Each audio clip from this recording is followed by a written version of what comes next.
नमस्कार, आपका स्वागत है फटाफट खबरों में। आज हम लेकर आए हैं हिमाचल प्रदेश के हर छोटे बड़े शहर की सबसे तेज और ताजा खबरें। तो चैनल को सब्सक्राइब कीजिए और वीडियो कहां से देख रहे हैं कमेंट बॉक्स में हमें जरूर बताइए।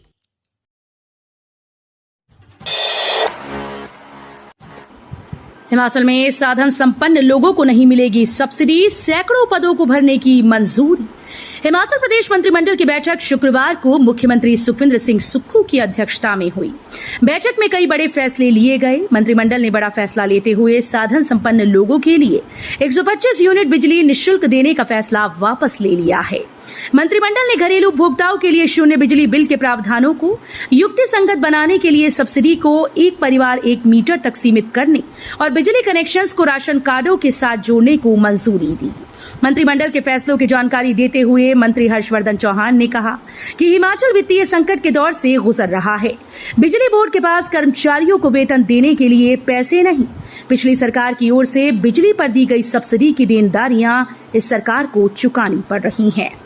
मंत्रिमंडल ने मुख्यमंत्री, पूर्व मुख्यमंत्रियों, विधानसभा अध्यक्ष, उपाध्यक्ष, मंत्रियों, पूर्व मंत्रियों, सांसदों, पूर्व सांसदों, विधायकों, पूर्व विधायकों, बोर्ड के अध्यक्षों, सलाहकारों, विशेष कार्य अधिकारियों, सरकारी निगमों, बोर्ड के सभी श्रेणी 1 और श्रेणी 2 के कर्मचारियों के लिए संपूर्ण सब्सिडी समाप्त करने का निर्णय लिया। इसमें IAS, IPS, HPS, HAS, one व न्यायिक अधिकारी शामिल हैं। इसके साथ ही सभी A व B श्रेणी के सरकारी ठेकेदारों और सभी आयकर दाताओं के लिए सब्सिडी खत्म करने का फैसला लिया गया। मंत्रिमंडल ने गृह विभाग में अग्निशमन अधिकारियों व कर्मचारियों के विभिन्न श्रेणियों के 53 पद भरने को स्वीकृति प्रदान की। पुलिसकर्मियों के विभिन्न श्रेणियों के 60 पद सृजित कर इन्हें भरने को स्वीकृति प्रदान की गई, जिन्हें प्रदेश में हेलीपोर्ट्स पर तैनात किया जाएगा। बैठक में हिमाचल प्रदेश राज्य चयन आयोग हमीरपुर के सुचारू संचालन के लिए विभिन्न श्रेणियों के 30 पद भरने को मंजूरी प्रदान की गई। लोक निर्माण विभाग में कनिष्ठ कार्यालय सहायक के 30 पद भरने का निर्णय भी लिया गया। बैठक में निर्णय लिया गया कि खंड विकास अधिकारी के 27 अतिरिक्त पद भरे जाएंगे, जिससे कैडर की क्षमता 123 हो जाएगी।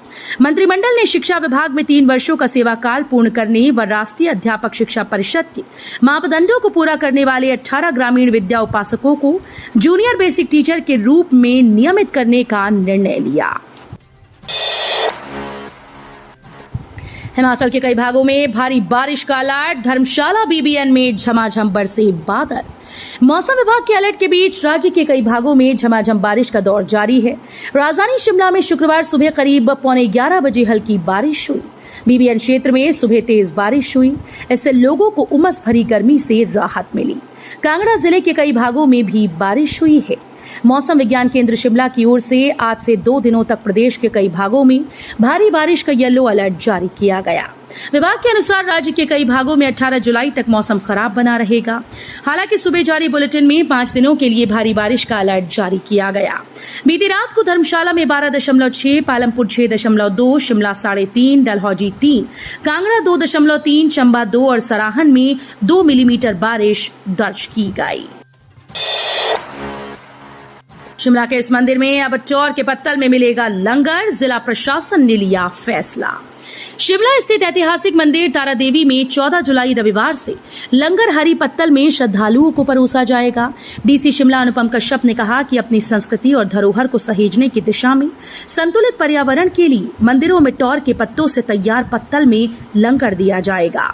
उन्होंने कहा कि जिला ग्रामीण विकास प्राधिकरण के अधीन राष्ट्रीय ग्रामीण आजीविका मिशन के तहत सुन्नी खंड में कार्य कर रहे सक्षम क्लस्टर लेवल फेडरेशन को ये पत्तल बनाने का जिम्मा दिया गया है। उन्हें प्रथम चरण में 5000 पत्तल बनाने का ऑर्डर दिया गया। अनुपम कश्यप ने कहा कि ग्रामीण अर्थव्यवस्था को मजबूत करने की दिशा में स्वयं सहायता समूहों को रोजगार के अवसरों को बढ़ावा देने के लिए जिला प्रशासन पूरी तरह से प्रयास कर रहा है। 3 विधानसभा क्षेत्रों के 13 प्रत्याशियों के भाग्य का फैसला कल। हिमाचल प्रदेश में 10 जुलाई को हुए उपचुनाव का परिणाम 13 जुलाई को घोषित होगा। प्रदेश में हमीरपुर सदर, देहरा व नालागढ़ में उपचुनाव हुए हैं। इन तीनों विधानसभा क्षेत्रों में कुल 13 प्रत्याशियों ने चुनाव में भाग लिया। बता दें कि 3 निर्दलीय विधायकों के इस्तीफे मंजूर होने के बाद प्रदेश में उपचुनाव हुए। इन उपचुनाव में हमीरपुर सदर से 3 उम्मीदवार, नालागढ़ से 5 व देहरा से भी 5 उम्मीदवारों ने चुनाव लड़ा था। बीएड में प्रवेश के लिए एचपीयू जारी की मेरिट सूची। हिमाचल प्रदेश विश्वविद्यालय ने बीएड की प्रवेश परीक्षा के आधार पर वर्गवार व संकायवार मेरिट सूची जारी कर दी। बीते 20 जून को आयोजित हुई इस प्रवेश परीक्षा में बैठने के लिए कुल 11,506 उम्मीदवारों ने आवेदन किया, जिसमें से 11,143 उम्मीदवारों ने ये प्रवेश परीक्षा दी। इसमें से 9,997 उम्मीदवारों ने बीएड की प्रवेश परीक्षा उत्तीर्ण की। इस परिणाम के आधार पर अब हिमाचल प्रदेश विश्वविद्यालय से संबद्धता प्राप्त 54 बीएड कॉलेजेस में प्रवेश के लिए काउंसलिंग आयोजित होगी। अफवाहों पर न दें ध्यान, मणिमहेश मार्ग पूरी तरह से सुरक्षित। मणिमहेश यात्रा को सुगम बनाने के लिए पूरे प्रयास किए जा रहे हैं। यात्रा के दौरान हेलीकॉप्टर सेवा की टेंडर प्रक्रिया भी प्रोसेस में है। इस बार उम्मीद है कि 1 से अधिक हेलीकॉप्टर की सेवा मिल सकती है। इस बार भरमौर से गौरीकुंज के अलावा चंबा से भी उड़ान का प्रावधान किया जा रहा है, जिसमें अच्छा रिस्पांस मिलने की संभावना है।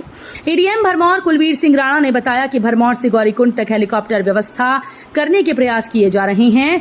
इस बार मणिमहेश यात्रा की आधिकारिक तिथि 26 अगस्त से 11 सितंबर तक है, मगर हेलीकॉप्टर सेवा थोड़ा पहले शुरू करने की शर्त टेंडर प्रक्रिया में डाली गई है। बाथू में शुरू हुआ हिमाचल का पहला पीएनजी मदर स्टेशन। प्रदेश में निर्बाध होगी गैस की सप्लाई। हिमाचल प्रदेश के ऊना जिले में हरोली क्षेत्र के बाथू में शुक्रवार को भारत पेट्रोलियम कॉर्पोरेशन लिमिटेड के सीएनजी मदर स्टेशन का शुभारंभ हो गया। इस मदर स्टेशन से रोजाना 70,000 यूनिट पाइप्ड नेचुरल गैस की जिला ऊना सहित प्रदेश भर के लिए आपूर्ति होगी। पहले चरण में जिला ऊना के घरेलू उपभोक्ताओं को ये सुविधा मिलनी शुरू हो जाएगी। इससे लोगों को सस्ती दर पर रसोई गैस मिलेगी, तो सिलेंडर ढोने के झंझट से भी छुटकारा मिलेगा। गाला सेब की पहले खेप धड़ाम, 1750 रुपए ही मिले दाम। पराला मंडी में गाला सेब ने दस्तक दी। हालांकि पिछले सीजन के मुकाबले इस बार दाम कम मिले। तर्क दिया जा रहा है कि समय से पहले सेब की खेप मंडी में पहुंची है, इसमें दाम धड़ाम हो गए। वीरवार को मंडी में कंडाघाट क्षेत्र से गाला सेब की 19 पेटियों की पहली खेप पहुंची।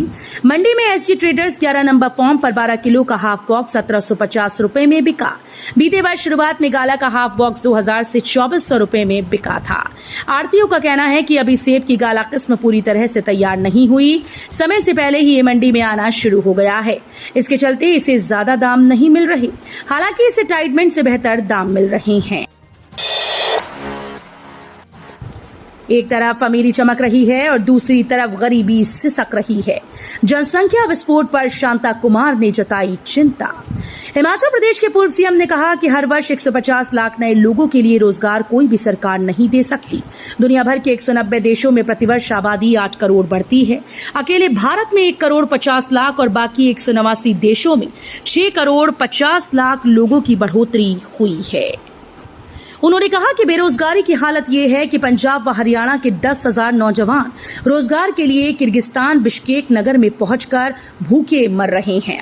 कई दिनों से वहां भटक रहे हैं। बेरोजगारी और विदेश जाने की होड़ से गैर कानूनी लालची एजेंट्स को लाखों रुपए देकर रोजगार के लिए विदेशों में जा रहे हैं। पिछले दिनों फ्रांस ने एक जहाज में ऐसे 200 बेरोजगारों को भारत वापस भेजा। तो ये थी आज की फटाफट खबरें। हम मिलेंगे अगले बुलेटिन में, तब तक के लिए धन्यवाद। जय हिंद।